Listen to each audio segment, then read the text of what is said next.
దాదాపు అధికారుల నివేదికల ప్రకారం హుజూర్ నగర్, కోదాడ, కుంటతుర్తి, సూర్యాపేట జిల్లాలో 30 సెంటీమీటర్లకు పైగా వర్షాలు కురవడం, దీనివల్ల పెద్ద ఎత్తున పంట నష్టం, ఆస్తుల నష్టం, కొంత ప్రాణ నష్టం జరిగిన సందర్భంలో రాష్ట్ర ప్రభుత్వం వైపు నుంచి ప్రజల్ని సంపూర్ణంగా ఆదుకోవాలి, ప్రజలకు ఒక విశ్వాసం కల్పించాలన్న ఆలోచనతోటి ఈరోజు నేను పర్యటన చేపట్టి సూర్యాపేట జిల్లా కోదాడ శాసనసభ నియోజకవర్గానికి పర్యటనకు రావడం జరిగింది.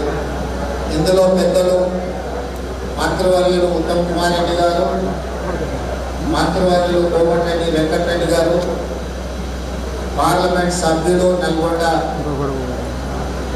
కుందూరు రఘువీరెడ్డి గారు, ఉత్తమ్ పద్మావతి గారు, కోదాడ శాసనసభ్యురాలు మందుల సామ్యల్, ఉగతూర్తి ఎమ్మెల్యే గారు, కలెక్టర్ గారు, ఇతర ప్రజాప్రతినిధులు, అదేవిధంగా సాగునీటి, విద్యుత్ శాఖ, R&B, పంచాయతీరాజ్, ఇతర శాఖలకు సంబంధించిన అధికారులు క్షేత్రస్థాయిలో గత 3 రోజుల నుంచి నిరంతరం ప్రజలకు అందుబాటులో ఉండి ప్రజల్ని ఆదుకునే ప్రయత్నం చేసి ప్రాథమికంగా సూర్యాపేట జిల్లాలో జరిగిన ప్రాణ, ఆస్తి, పశు నష్టము, ఆస్తుల యొక్క నష్టాన్ని అంచనా వేసుకొని కలెక్టర్ గారి నేతృత్వంలో ఉత్తమ్ కుమార్ రెడ్డి గారి సమీక్ష సమావేశంలో వారు ప్రాథమిక నివేదికలు రాష్ట్ర ప్రభుత్వానికి ఇవ్వడం జరిగింది.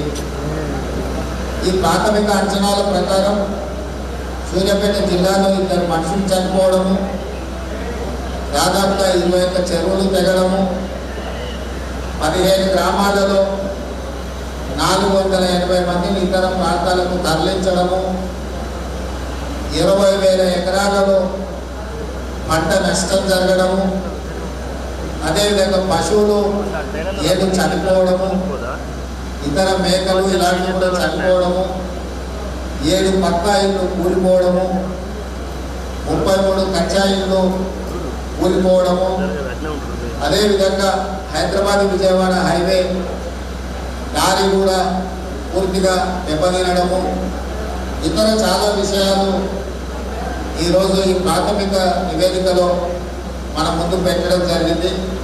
అదేవిధంగా తుంగతుర్తిలో కూడా పశువులు చనిపోవడము, చెక్ డ్యామ్లు డ్యామేజ్ అవ్వడము, అదేవిధంగా ఇల్లు కూలిపోవడము, ఇతర అంశాలను కూడా స్థానిక శాసనసభ్యులు నా దృష్టికి తీసుకురావడం జరిగింది. అత్యధిక వర్షపాతం వల్ల విపత్కర పరిస్థితులు ఏర్పడినప్పటి నుంచి ప్రభుత్వం నిరంతరం మంత్రులను, శాసనసభ్యులను క్షేత్రస్థాయిలో ప్రజలకు అందుబాటులో పెట్టి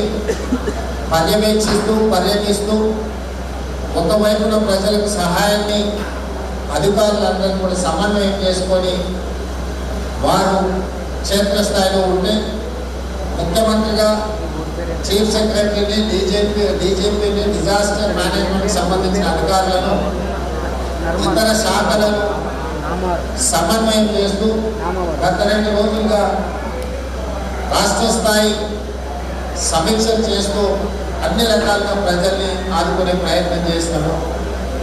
ఈ ప్రయత్నంలో ఎక్కువగా ప్రాణ నష్టం జరగకుండా, పంట నష్టం జరగకుండా, విద్యుత్ కోతలు ఎక్కడైనా విద్యుత్ సరఫరా అంతరాయం కలిగినా ఎంబడెంబడే వాటిని పునరుద్ధరిస్తూ ప్రజలకు అన్ని రకాలుగా సహాయాన్ని అందిస్తూ పునరావాస కేంద్రాలను ఏర్పాటు చేస్తూ అధికారులు రాత్రి పగళ్ళు పనిచేసి చాలా కష్టపడ్డారు. మనస్ఫూర్తిగా మా మంత్రులను, ప్రజాప్రతినిధులను, ప్రభుత్వ అధికారులను అభినందిస్తున్నా. ఈ విపత్కర సమయంలో వీళ్ళందరూ కూడా సమన్వయంతో ప్రజలకు అందుబాటులో ఉండి వాళ్ళని ఆదుకునే ప్రయత్నం చేసింది. అయినా అక్కడక్కడ దురదృష్టకర సంఘటనలు జరిగినాయి. ప్రాణ నష్టం, ఆస్తి నష్టం, పశు సంపద నష్టం, రకరకాల నష్టాలు జరిగినాయి.